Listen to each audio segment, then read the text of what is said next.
Dear students, today we will learn about the management of myocardial infarction. In last lecture, we have seen the myocardial infarction, the introduction of myocardial infarction, then the definition of myocardial infarction, the causes of myocardial infarction, and sign and symptom of myocardial infarction. And also we have seen the pathophysiology of myocardial infarction. Today we will see the management of myocardial infarction. ठीक है, this is a very important question which may ask in previous years. Okay, so in management there are three types of management according to subject. The subject name is medical, surgical, nursing, as well as their management is medical management, surgical management and nursing management. ठीक है, तो आज हम देखेंगे medical management क्या है, surgical management क्या है और नर्सिंग मैनेजमेंट क्या है.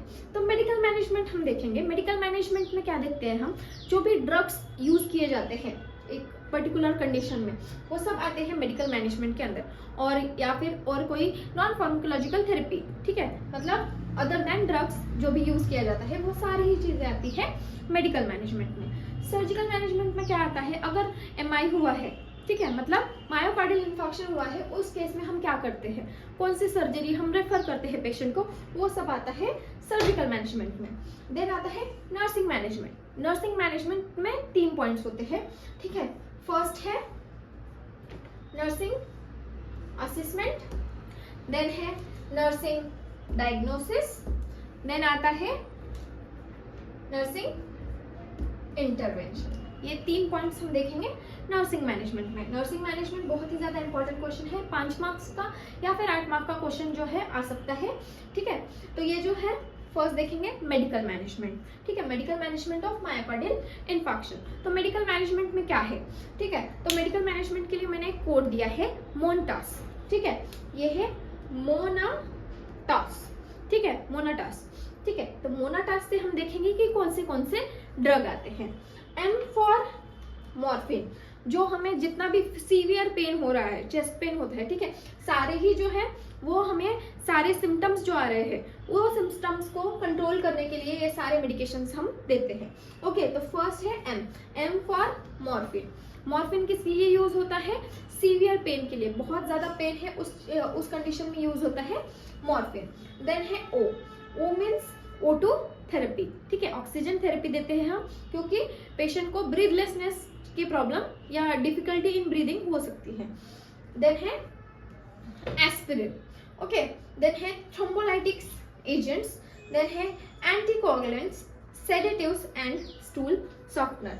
ठीक है, तो ये सारे ही हैं, ये मेडिकल मैनेजमेंट में आते हैं. देन देखेंगे हम सर्जिकल मैनेजमेंट. ठीक है, तो सर्जिकल मैनेजमेंट में है CABG, मतलब कोरोनरी आर्टरी बाईपास ग्राफ्टिंग. ठीक है, coronary artery bypass grafting means क्या होता है, ये है हमारा हार्ट. ठीक है, हार्ट को कौन सप्लाई कर रहा है, कोरोनरी आर्टरी. और कोरोनरी आर्टरी जब ब्लॉक हो जाती है, पर्टिकुलर जगह में जब ब्लॉक हो जाती है, वो केस में हम क्या करते हैं, वो आर्टरी जो है, वो रास्ता जो है हम बंद कर देते हैं और एक नया रास्ता तैयार करते हैं. ओके, ठीक है. Then next PTCA, percutaneous transluminal coronary angioplasty. ठीक है, तो एंजियोप्लास्टी मतलब क्या होता है, जो भी ये जो है कोरोनरी आर्टरी है, यहाँ पे जो है ब्लॉकेज है. ठीक है, तो वो ब्लॉकेज में क्या करते हैं हम, इसमें स्टेंट डालते हैं और इसको क्या करते हैं, बड़ा करते हैं. ठीक है, या फिर डायलेट करते हैं. ओके, तो ये हो गया percutaneous transluminal coronary angioplasty. Okay, then देखेंगे हम नर्सिंग मैनेजमेंट. नर्सिंग मैनेजमेंट में आपको मैं बताऊंगी नर्सिंग डायग्नोसिस. अभी हम देखेंगे nursing diagnosis of myocardial infarction. Okay, तो नर्सिंग डायग्नोसिस में हम क्या देखते हैं, फर्स्ट होती है प्रॉब्लम, देन है इटियोलॉजी एंड देन होती है साइन एंड सिम्टम्स. ठीक है, मतलब problem plus etiology plus sign and symptom.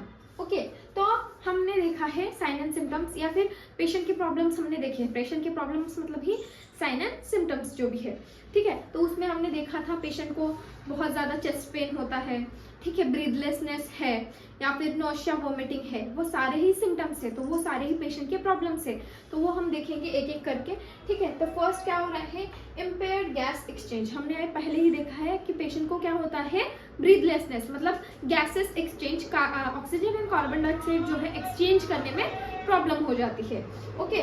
तो होता है impaired gas exchange related to decrease blood flow.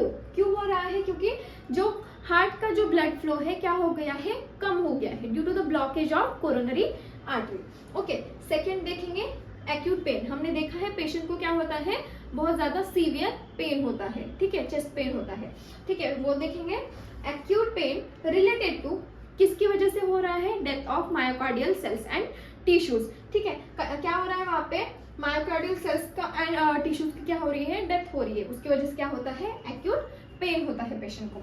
उसके बाद है डिक्रीज टिश्यू परफ्यूजन, मतलब क्या हो रहा है, ये हार्ट है, हार्ट में myocardial cells and tissues present है, जब उनको प्रॉपर जो है ब्लड सप्लाई नहीं मिल रहा है या फिर ब्लड फ्लो नहीं मिल रहा है, मतलब क्या हो रहा है, वहां का जो परफ्यूजन है वो क्या हो रहा है, कम हो रहा है, उसका ही मतलब होता है decrease tissue perfusion related to obstruction और ब्लॉकेज इन कोरोनरी आर्टरी। ये किसकी वजह से हो रहा है, इसको कौन सप्लाई करने वाला है, कोरोनरी आर्टरी।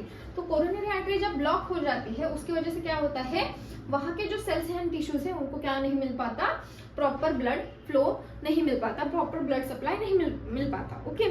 तो ये होगा है नर्सिंग डायग्नोसिस, ठीक है। तो नॉर्मली नर्सिंग डायग्नोसिस जो है 5 लिखे जाते हैं अकॉर्डिंग टू प्रायोरिटी लिस्ट, ठीक है। तो उसके बाद है हम देखेंगे नर्सिंग इंटरवेंशन कि इसके लिए हम क्या इंटरवेंशन कर सकते हैं, ठीक है। तो इसके जो भी नोट्स है एमआई मायोकार्डियल इंफार्क्शन के, जिनको भी चाहिए है मैं डिस्क्रिप्शन बॉक्स में दे दूंगी, और जिनको भी और नए टॉपिक्स चाहिए हैं वो कमेंट बॉक्स में लिख सकते हैं, okay. Thank you so much.